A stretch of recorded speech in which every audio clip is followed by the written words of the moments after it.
Hi Behind viewers, I am Shakti Saravanan, cinematographer.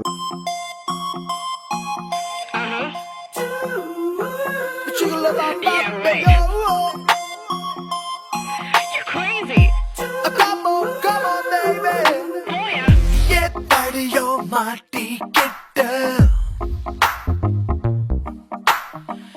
குட்டி சோகத்துல நான் முட்டிக்கிட்ட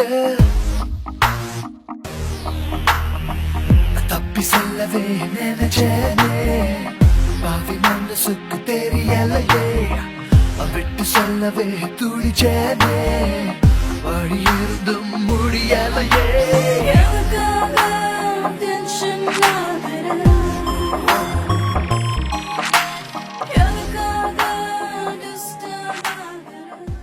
நான் நிறைய படங்கள்லாம் பண்ணியிருக்கேன். சென்னை 28, சரோஜா, இப்போ வந்து மங்காத்தா, இதெல்லாம் நான் பண்ணியிருக்கேன். இந்த ஊருக்கு நம்ம யாருன்னு காட்டணும்டா. நம்ம தான் யாருன்னு இந்த ஊருக்கு தெரியுமே. Their intelligence ignored. Ladies and gentlemen, when we have a passport, that's why we are going to only America. நான் பேசிக்கலாக மதுரையிலேருந்து வரேன். நான் படித்ததெல்லாம் மதுரையில், அப்புறமா ஃபிலிம் இன்ஸ்டியூட்டில் படிச்சுட்டு சித்தி, அண்ணாமலை இந்த சீரியல்ஸ்லாம் பண்ணேன். சென்னை 28 வந்து என்னுடைய ஃபர்ஸ்ட் ஃபிலிம்.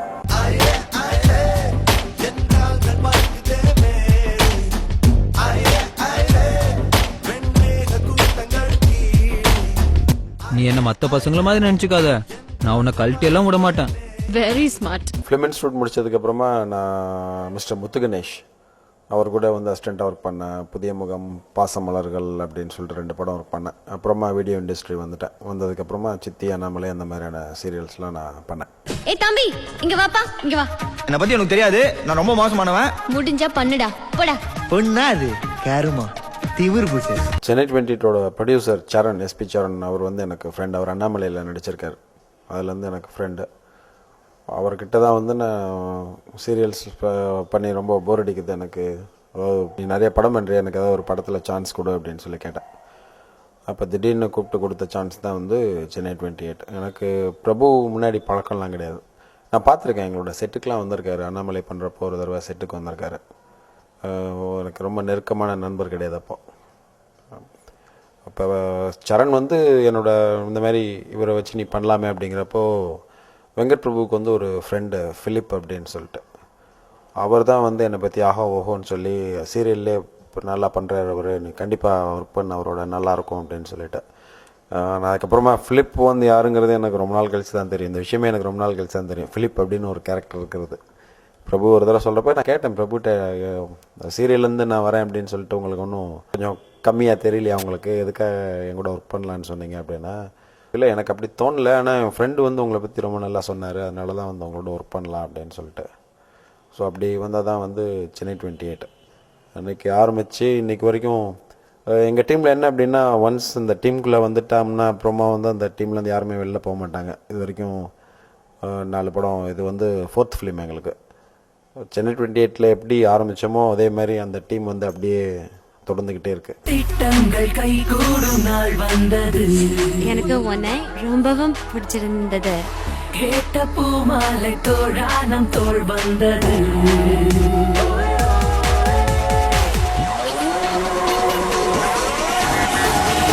மங்கத்தாவோட ஸ்டைலிங் அப்படின்னு சொல்லி பார்த்தோம்னா, இந்த படத்துக்கு வந்து இந்த மாதிரி ஒரு ஸ்டைலிங் நல்லாயிருக்கும் அப்படின்னு சொல்லி யோசிக்கிறத விட வந்து இது தலையோட படம். அது இதுக்கு முன்னாடி வந்து அவருக்கு ரொம்ப ஸ்டைலிஷான ஃபிலிம் அப்படின்னா பில்லா வந்து ரொம்ப சொஃபஸ்டிகேட்டடாக இருக்கும். அதுக்கப்புறமா வந்து அவரோட படங்கள் அசல் எல்லாமே வந்து ரொம்ப சொஃபஸ்டிகேட்டடாக இருக்கும். அந்த மேக்கிங் எல்லாமே வந்து ரொம்ப ஸ்டைலிஷாக இருக்கும். அந்த மாதிரி அந்த மாதிரி ஒரு ஸ்டைல் வந்து நம்ம படத்துக்கு வேணாம் அப்படின்னு நாங்கள் கொஞ்சம் ரொம்ப டவுன் டு எர்த்தாக தான் வந்து படம் எடுப்போம். எங்களோட படங்கள் எல்லாமே ரொம்ப ஸ்டைலாக அந்த மாதிரிலாம் இருக்காது, கண்டென்ட்டுக்கு பேஸ் பண்ணி இருக்கும். நிறையா ஹேண்டில் ஷாட்ஸ்லாம் பண்ணுவோம் நாங்கள்.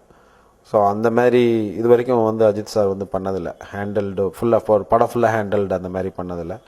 ரொம்ப ஹேண்டில்டு பண்ணி வந்து அதுக்கப்புறமா நிறைய எக்ஸ்பெக்டேஷன் இருக்குது. இந்த டீசர் ஒன்று நாங்கள் பண்ணோம் மங்காத்தாவுக்கு, அது பார்த்துட்டு இந்த மாதிரி ஒரு ஸ்டைல் நல்லாயிருக்கு, அந்த டார்க் ஸ்டைல் வந்து ரொம்ப நல்லாயிருக்கு, அந்த மாதிரி இருக்குமா படம் அப்படின்னு சொல்லி நிறைய பேர் கேட்டாங்க.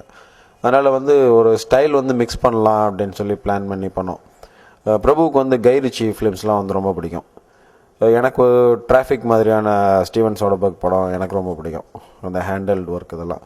ஸோ இது ரெண்டையும் மிக்ஸ் பண்ணி பண்ணிகிட்ருக்கோம்.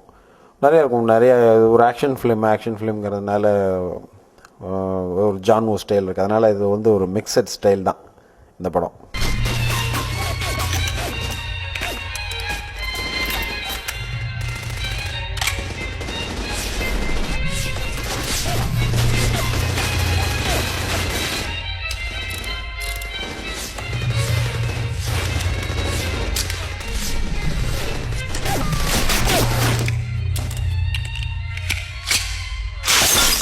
இது வரைக்கும் நாங்கள் பெரிய ஸ்டார் கூடயே ஒர்க் பண்ணதில்லை.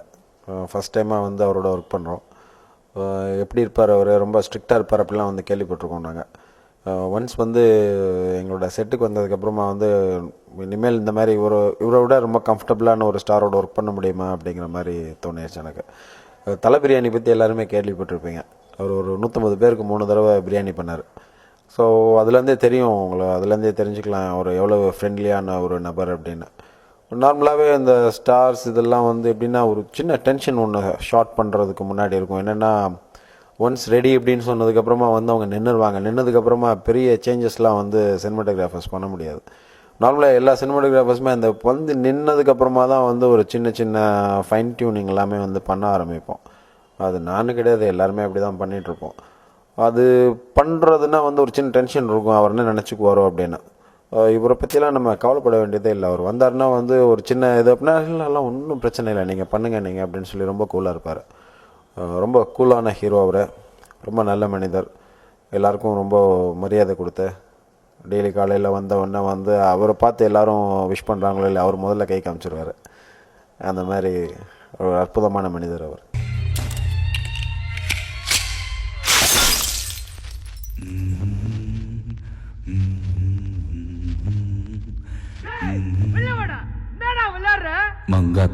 வெங்கட் பிரபு வந்து ஒரு எக்ஸ்டெம்போரில் வந்து படம் எடுப்பார் அவர்.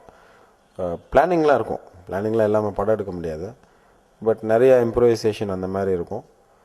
ராஜேஷோட ஒர்க் வந்து ரொம்ப மெட்டிகுலஸாக பிளான் பண்ணி எல்லாத்தையும் பிளான் பண்ணி பேப்பரில் ஏற்றி அதுக்கப்புறமா இம்ப்ரூவைசேஷன் வந்து இருக்கும். ரெண்டுக்கும் சிமிலாரிட்டி அப்படின்னு சொல்லி பார்த்தோம்னா 2 டைரக்டர்ஸுமே வந்து ரொம்ப கூலான டைரக்டர்ஸ். ராஜேஷ் வந்து அவ்வளவு ஜாஸ்தி செட்டில் பேச மாட்டார், ரொம்ப அமைதியான ஒருத்தர். இங்கே வந்து வெங்கட் பிரபு டீமில் எல்லாமே ரொம்ப பயங்கர கலாயாக தான் போயிட்டுருக்கோம், கலாட்டாவோட. ராஜேஷ் வந்து ஜாலியாக இருக்கும். ராஜேஷோட ஷூட் வந்து ரொம்ப ஜாலியாக இருக்கும். அவர் யாரையும் திட்ட மாட்டார். அவர் ஜாஸ்தி திட்டுறதே வந்து என்னப்பா இப்படி பண்ணுறீங்க அப்படிங்கிறது மட்டும்தான். இது 2 பேருக்குமே ரொம்ப சிமிலாரிட்டியாக தான். வெங்கட் பிரபு இது வரைக்கும் யாரும் திட்டி நான் பார்த்ததில்லை. அதே மாதிரி தான் ராஜேஷ் வந்து பேசுகிறது தான் வந்து ரொம்ப சீரியஸாக பேசிகிட்டு இருப்பார். ஆனால் அவர் ரொம்ப சிரிப்பாக வரும். அவர் பயங்கர ஒரு ஜோவியலான ஒரு ஆள் அவர்.